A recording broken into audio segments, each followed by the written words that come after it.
নমস্কার বন্ধুরা, আমি সুজাতা। আজ আমি অনেক দিন পর তোমাদের কাছে একটা রান্নার ভিডিও নিয়ে চলে এসেছি। তো কি বানিয়েছি সেটা ভাবছো? সেটা দেখতে হলে কিন্তু পুরো ভিডিওটা তোমাদেরকে ওয়াচ করতে হবে। তো একটু গেস করো কি বানাতে পারি।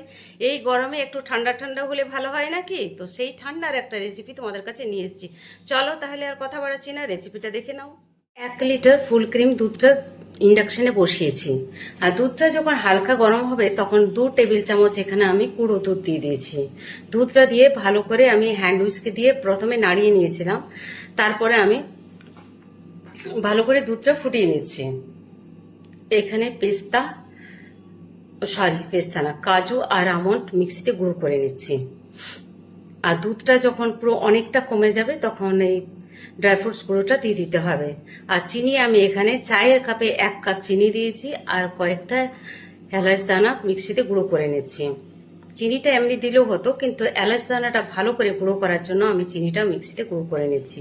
চিনিটা কিন্তু আমার এখানে পুরোটা লাগেনি। চিনিটা তোমরা নিজেদের পছন্দ মতো দিতে পারো। আমরা কিন্তু আইসক্রিমে বেশি মিষ্টি খাই না, তাই চিনিটা একটু কমে দিয়েছি।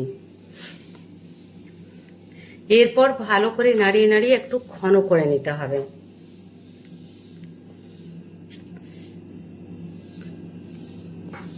মোটামুটি আমার ঘন হয়ে গেছে। দেখো 50%-এ কিন্তু এখানে চলে এসছে দুধটা। এরপর আমি ইন্ডাকশনটা অফ করে দিলাম। এখানে আমি একটা পাকা আম নিয়েছি। আমটা যেন মিষ্টি হয় দেখবে তোমরা। আমটা তারপর আমি কেটে মিক্সিতে গ্রাইন্ড করে নিচ্ছি। দেখো দুধটা যখন ঠান্ডা হয়ে যাবে তখন কনসিস্টেন্সিটা কিরকম হয়েছে দেখো। এরপর আমি এই দুধটা আর আমের পাল্পটা মিক্সিতে গ্রাইন্ড করে নেব।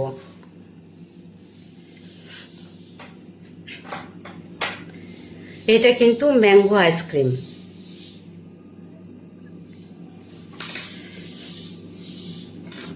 আর একটু পেস্তা কুচি দিচ্ছি। আইসক্রিমটা যখন খাওয়া হবে তখন যখন মুখে লাগবে, ড্রাই ফ্রুটস দেখবে যখন মুখে লাগবে, কিন্তু আইসক্রিমের টেস্টটা বেশি ভালো হয়। আমি একটু ইলেকট্রিক বিটারে বিট করে নিচ্ছি। ইলেকট্রিক বিটার না থাকলে তোমরা হ্যান্ড উইস্কে দিয়ে একটু বিট করে নিতে পারো। এরপর আমি যেটাতে আইসক্রিম বসাবো সেই জায়গায় আমি ঢেলে নিচ্ছি। আমি এখানে 2টো জায়গায় ব্যাটারটা ঢেলে নিয়েছি। এরপর আমি পেস্তা কুচি উপরে দিয়ে দিলাম। দেওয়ার পর অ্যালুমিনিয়াম ফয়েল বা একটা কোনো প্লাস্টিক কিছু দিয়ে আর ঢাকা দিয়ে ওভারনাইট ফ্রিজে রেখে দিতে হবে, ডিপ ফ্রিজে রেখে দিতে হবে। এরপর দেখো পরের দিন আমি দেখাচ্ছি তোমাদেরকে আইসক্রিমটা কিরকম হয়েছে। দেখতে যেমন সুন্দর তেমনি কিন্তু খেতেও টেস্টি। তোমরা অবশ্যই একবার বাড়িতে এই আইসক্রিমটা বানাবে, ভীষণ টেস্টি। আর এখন তো আম বাজারে প্রচুর বিক্রি হচ্ছে, অবশ্যই তোমরা এই আইসক্রিমটা একবার বানাবে। তা আমার এই ভিডিওটা তোমাদের কেমন লাগলো বন্ধুরা অবশ্যই কমেন্টে জানাবে।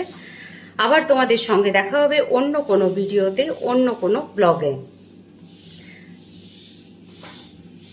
তা আজকের ভিডিওটা এই পর্যন্তই। সবাই ভালো থেকো আর সুস্থ থেকো। সবাই কিন্তু এই রেসিপিটা অবশ্যই একবার বাড়িতে বানাবে।